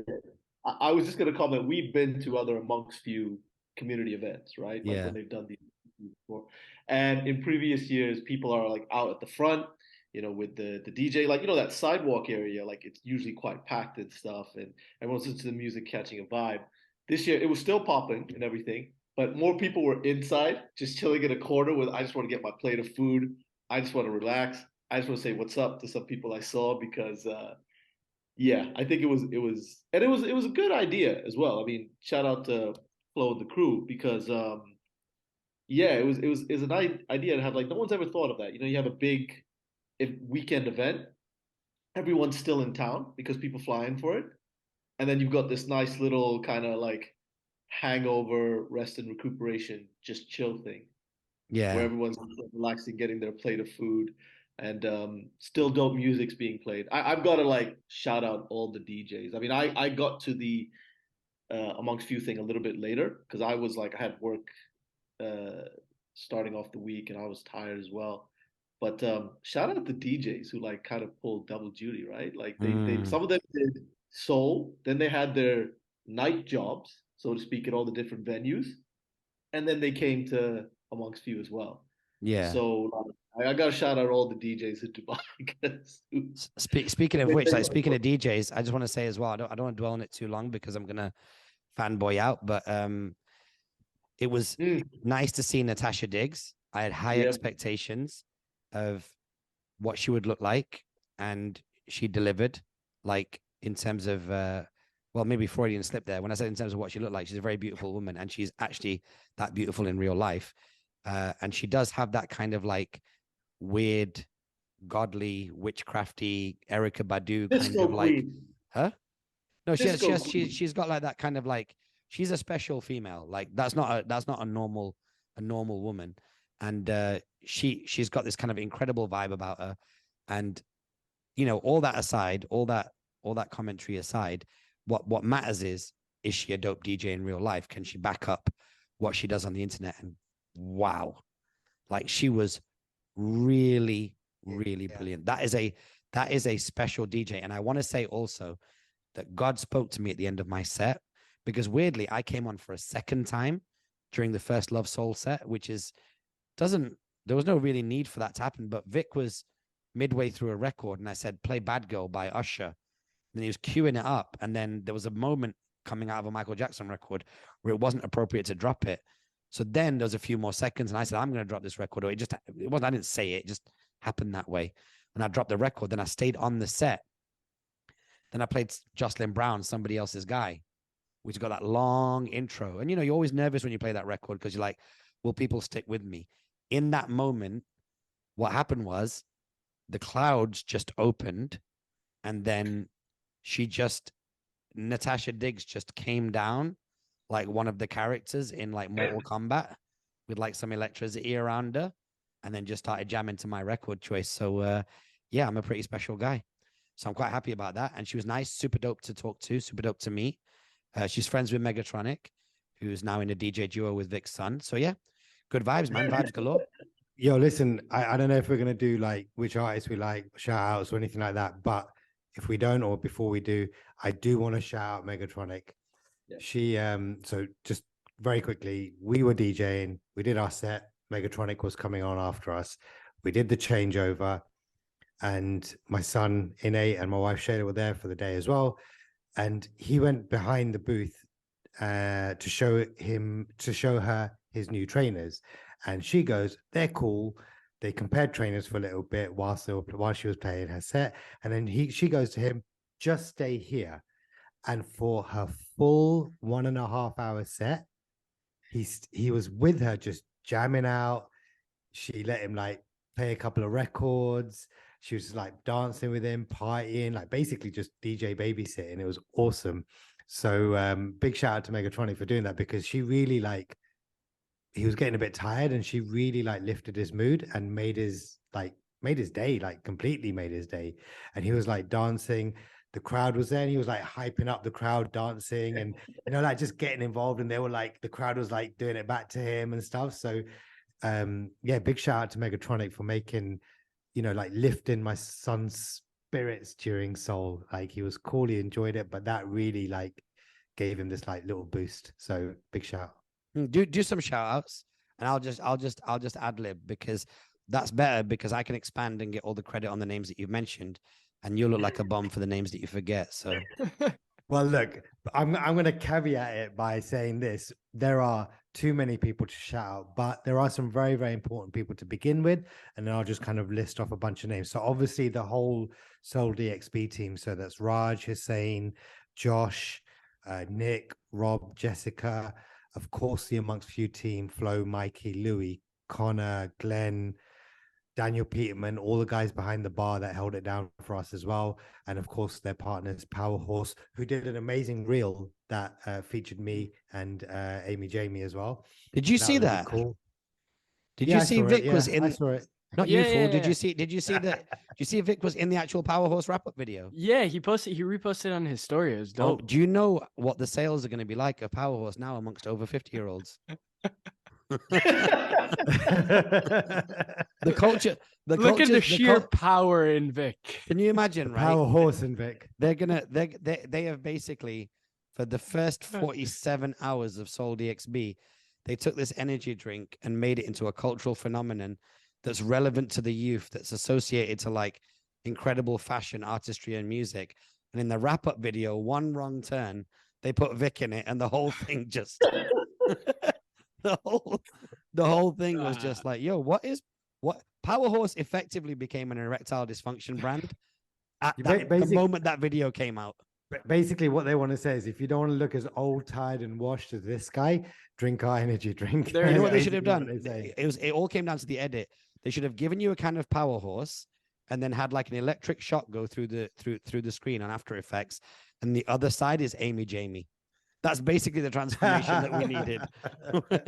Because Amy Jamie is dope. I like her a lot. We didn't really get a chance to talk to her, but she's obviously she's an early DJ, so there's that. But over time, I think she could really be something. But she had a nice energy about her, which I think is always a good foundation for a DJ. Yeah, so I had a chance to like have a little chat with her before you guys came, and while she was DJing, she was dope. And actually, the other DJs at Amongst Few that we specifically got to either speak to or interact with, like Crown Prince, obviously Kate was before us on Saturday, Megatronic after us, Amy Jamie, Parvane, and who else was there? Disco Arabesco, who was after us on the Sunday. They were all cool, man. Like when you do the changeover and stuff, you're always nervous, but everyone was really chilled. And another big shout is of course Marzi and AJ. We mentioned them before. Marzi from Def Jam and AJ from Jibber with Jabber, who did the interview and we did a little set for them. So that was cool. Who else? Yeah, Natasha Diggs. One. We met One and chopped it up with One from Coast Contra, the DJ. He was cool, man. Got to like chill with him for a little while.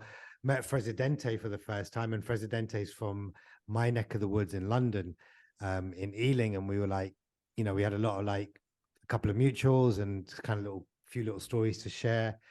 Who else was there, Raj? It was Nime Parek, Caitlin.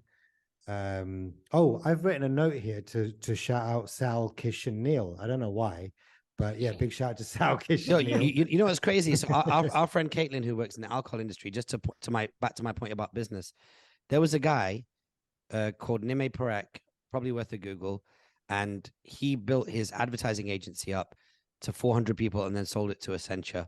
And we had a real significant conversation with him because we're in that industry, and obviously he's a Gujarati guy, so that was dope. Joseph Patel, another Gujarati guy, highly accomplished dude.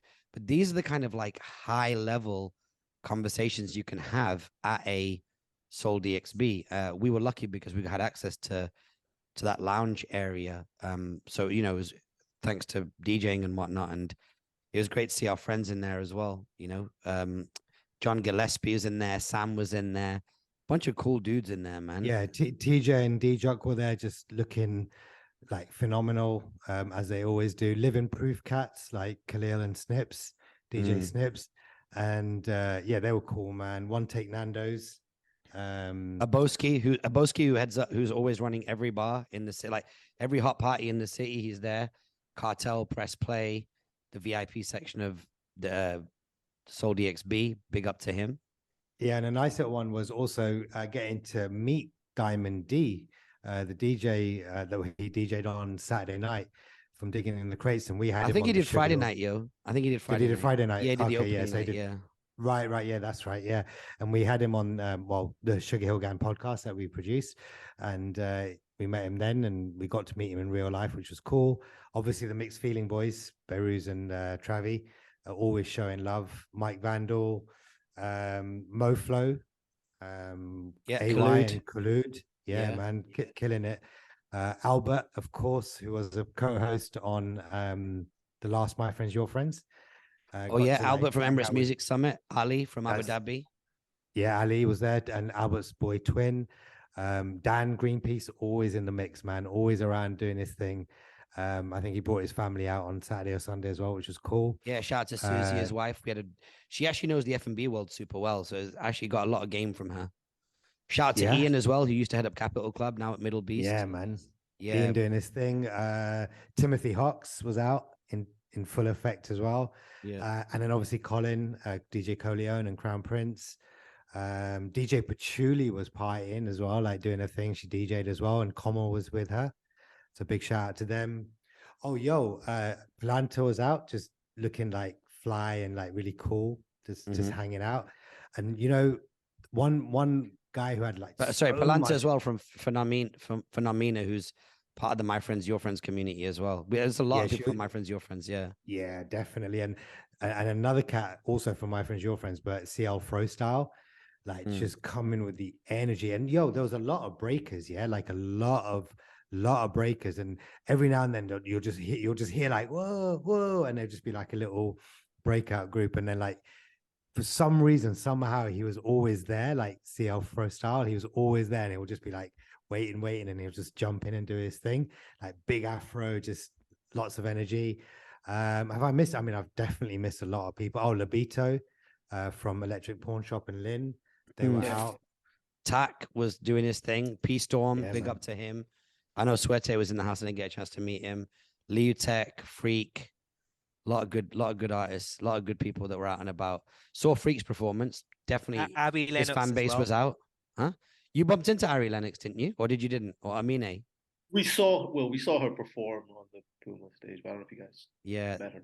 We didn't meet. I didn't manage to hit the Puma stage, but yeah. But Sal, you did run into Amine, right? I saw a picture. Yeah. So he was, and I met Boss as well, but I didn't get a chance to take a photo.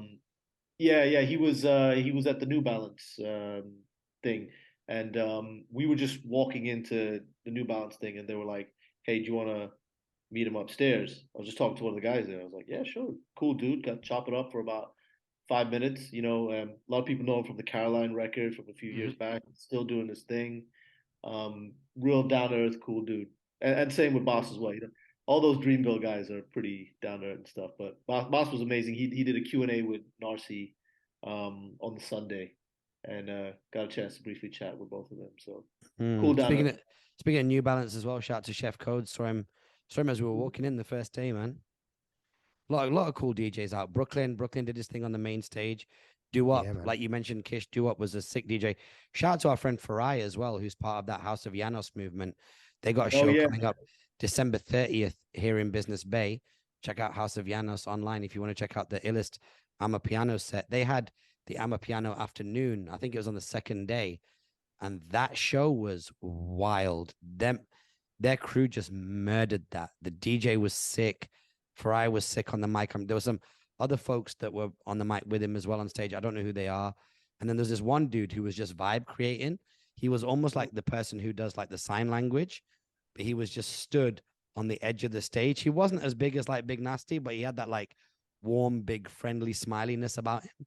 And he was just vibing and looking at different people in the crowd and just like intimately eye contacting them and kind of like moving his arms around and just like helping them catch their feelings. So I don't know who that dude was, but he was a hell of a dancer. Yeah. Who else? Anybody else on that shout out list? Can I give a couple of shout outs as well? Yeah. Just people that bumped into at the after party. So the homie Craftiness from Beehype, Beehype the store in Dubai Mall, which he does a lot of stuff in and around the community, especially with the breakdancing stuff and things like that. So he does a lot of great stuff. You can just follow him on a Slice of Craftiness with a K. Great things as well. And my man Omar from Mafia, the card game that happens in and around Dubai. Yeah. He was there as well representing. So it was cool Ali was there too as well. You Better Fly. Yes. Yeah. I bumped into him. And actually my man from Hoops Don't Lie, the whole thrift store vintage tea community that people see out and about, on the weekend at all, like Ripe Market and Silicon Oasis, the whole kind of vintage kind of community of Dubai, vintage thrift community of Dubai was definitely representing at SoleDXB. Anybody else, Vic? I don't know. I'm just trying to look through, man. Look, there's a lot of people that we would have missed out because we would have bumped into so many people. But yeah, there's no one else that comes to mind. I've tried to like remember everyone that we met, but mate, there was so many, man. Like, just shout out to everyone, like everyone that was there. Shout out to Ibrahim from Smash Room as well, who I met there, and my tenant. It was weird to see him out and about, but he was dressed fly as well, and he was doing his thing. Nice. You should be like, you owe me money. Okay, good, great. Well, I think that's it. I think based on the length of this podcast, let's just call this episode 50, and then we'll just have to re-up later on in the week. Just because I know we're not going to speak about it on the next episode, just about the KRS show. Oh, wait. No, this we do have to talk about. Okay. By the way, hold on. By the way, sorry, Raj. Yeah. Sorry to interrupt. But I'll just to wrap up the soul thing. Are we talking about any of the performances or no? Or have you already done that when I dipped out? We already did everything when you dipped out. Yeah, it was kind of mixed in with everything. Cool. All right. Yeah. No, but it was good. Yeah. I mean, look, we spent enough time on it, but the performances were sick. I actually basically didn't see any bad performances, so I'm generally happy with everything. Okay, so by the way, SBF has just been arrested, but we've gone so long on Soul that we can't get into that right now. The indictment's been published on Twitter, so we can read that. Maybe we can do another show later on in the week. Okay, boom. Backstory. Last week we wrap ALGO, and just like usual, Vic's left already the Zoom, and so me and Alex are just making small talk, and he said, "Oh, by the way, KRS is in town." I said, "Oh, great. Are you going?" He said, "No." I said, "Why not?" And he said, "Probably just because he's a fool." And so, not KRS is a fool, as in Alex is. So I was like, "Alex, you have to go. This is like a rite of passage moment as somebody who has, even if you have a vague interest in music, you have to make it what you do." So he was like, "Yeah, I'm down." So I texted my brother Prime, who's KRS's son. I was like, "Yo, my man is here. He's 19 years old. He's a great kid, and he loves hip hop. And I think this would be a big moment for him. Could I get him +1?" Prime texted me back and said, "Say less."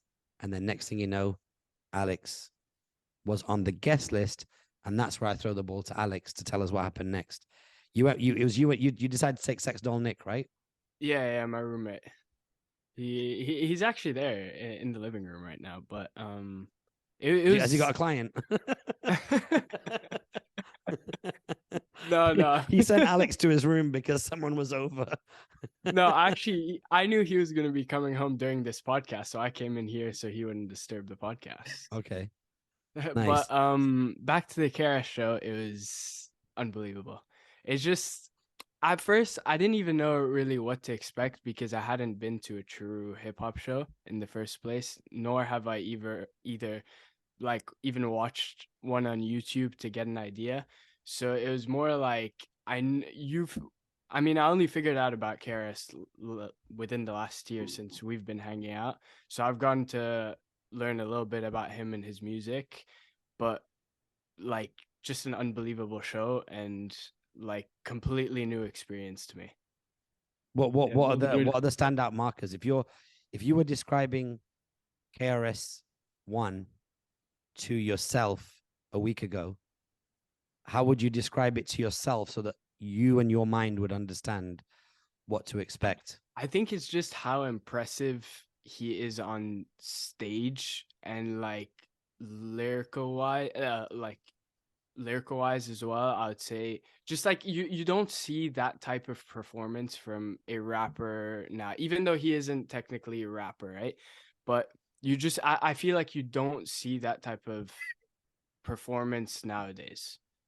And it's something like that's like I guess has like lost its touch in like artists now. What was your favorite moment?